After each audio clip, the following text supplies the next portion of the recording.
తెలంగాణ రాష్ట్రంలో గజ్వేల్ నియోజకవర్గంకి ఒక ప్రత్యేక స్థానం ఉంది. గతంలో అనేక సార్లు గజ్వేల్లో ఏ పార్టీ అభివృద్ధి ఎమ్మెల్యేగా గెలిస్తే ఆ పార్టీ అధికారంలోకి వచ్చిన సందర్భాలు ఉన్నాయి. తెలంగాణ ఏర్పడిన తర్వాత గజ్వేల్ నుండి కేసీఆర్ ఎమ్మెల్యేగా గెలిచి ముఖ్యమంత్రి అయ్యారు. కేసీఆర్ ముఖ్యమంత్రిగా గజ్వేల్ ప్రాంతం ఎంతో అభివృద్ధి చెందిందని అందరూ భావించారు. కానీ అనుకున్నంత అభివృద్ధి జరగలేదని సిపిఐ గజ్వేల్ నియోజకవర్గం ఇన్ఛార్జ్ శివలింగు కృష్ణ, పట్టణ సిపిఐ కార్యదర్శి స్వర్గం రాజేష్ తెలిపారు. ఈ నియోజకవర్గం నుండి అన్ని పార్టీల వారు ఎమ్మెల్యేలుగా ఎన్నికయ్యారు, ముఖ్యమంత్రి కూడా అయ్యారు. అయినా గానీ గజ్వేల్ నియోజకవర్గం అభివృద్ధికి నోచుకోలేదని అన్నారు. అంగట్లో అన్ని ఉన్నా అల్లుని నోట్లో శని ఉన్నట్లుగా గజ్వేల్ పరిస్థితి తయారైందని వారు వాపోయారు. కాంగ్రెస్ పార్టీ ప్రోటోకాల్ తో కూడిన నామినేషన్ పదవి ఇచ్చి అధికారులతో సమీక్ష జరిపి అభివృద్ధి పనులు చేయించాలని వారు కోరారు. లేనిచో గజ్వేల్ ప్రాంత ప్రజల ఆగ్రహానికి ఎమ్మెల్యేలు బాధ్యత వహించాల్సి వస్తుందని హెచ్చరించారు. ఈరోజు గజ్వేల్ ప్రాంత ప్రజలు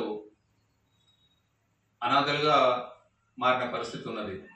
ఎందుకంటే రాష్ట్రంలోనేమో కాంగ్రెస్ పార్టీ అధికారంలో ఉంది.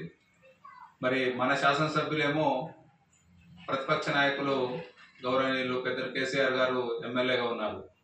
కానీ వారు ఇప్పటి వరకు గజ్వేల్లో గత 2 సంవత్సరాలుగా ఒక్కసారి కూడా కనీసం అధికారులతో సమీక్ష చేసినటువంటి పరిస్థితి లేదు. వారు సమీక్ష చేయకపోగా కనీసం వారి పార్టీ బాధ్యులైనా సమీక్షలు చేయగలిగే స్థాయిలో అధికారాలు అప్పగించకుండా ఎక్కడి సమస్యలు అక్కడే ఉండిపోయినటువంటి పరిస్థితి ఉన్నది. వారు 10 సంవత్సరాల అధికారంలో ఉన్న అనేక పనులు ప్రారంభించి మధ్యంతరంగానే ఉన్నాయి. వాటికి మనము చూసినప్పుడు ఒకవైపు రింగ్ రోడ్డు, మరోవైపు కోటమైసమ్మ నుంచి చివరి వరకు ఉన్నటువంటి మన ఇందిరా పార్క్ వరకు ఉన్నటువంటి రోడ్డు కానివ్వండి, అలాగే ఎడ్యుకేషన్ హబ్లో ఉన్నటువంటి ఆడిటోరియం కానివ్వండి, అలాగే కూల్చివేసినటువంటి బస్ స్టాండ్ కానివ్వండి, అలాగే మన R&R గెస్ట్ హౌస్ కానివ్వండి, ఇలాగే అనేక పనులు పెండింగ్ లోనే ఉన్నాయి గత 10 సంవత్సరాలుగా. అంతేకాకుండా ప్రధానమైనటువంటి సమస్య గజ్వేల్ ప్రాంతంలో అనేక మంది బతుకుదెరువు కోసం గ్రామాల నుంచి వచ్చి కిరాయిలకు ఉండి కిరాయిలు కూడా చెల్లించలేని దౌర్భాగ్య స్థితిలో 8-9 సంవత్సరాలు ఇళ్ల స్థలాల కోసం చేసిన పోరాటం వల్ల సాధించుకున్నటువంటి భూమిలో 5,000 ఇళ్లు కట్టిస్తా అని చెప్పని మొట్టమొదటి ఎమ్మెల్యేగా ఎన్నికైనప్పుడు చేసినటువంటి వాగ్దానము కేసీఆర్ గారు మర్చిపోయి 10 సంవత్సరాల్లో కేవలం 1,250 ఇళ్లు మాత్రమే నిర్మాణం చేసి అవి కూడా 2023 ఎన్నికల చివరన కొంత పంపిణీ చేసిన అనేక మంది అర్హులకు అవి అందలేదు. ఇప్పటికీ ఆ సమస్య అలాగే ఉండిపోయింది.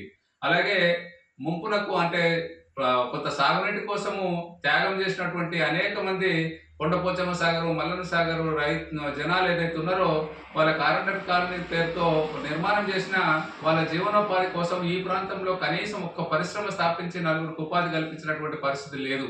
అలాగే ఉన్నటువంటి నాయకులకు కూడా ఎటువంటి బాధ్యతలు అప్పచెప్పకుండా వాళ్ళ పార్టీ వాళ్ళకు కూడా కనీస బాధ్యతలు అప్పచెప్పకపోవడం వల్ల ప్రజలు ఎవరి దగ్గర పోవాలో ఏం చేయాలనో అర్థం కానటువంటి పరిస్థితి వాళ్ళ గజ్వేల్ ప్రాంత ప్రజలకు ఉన్నది.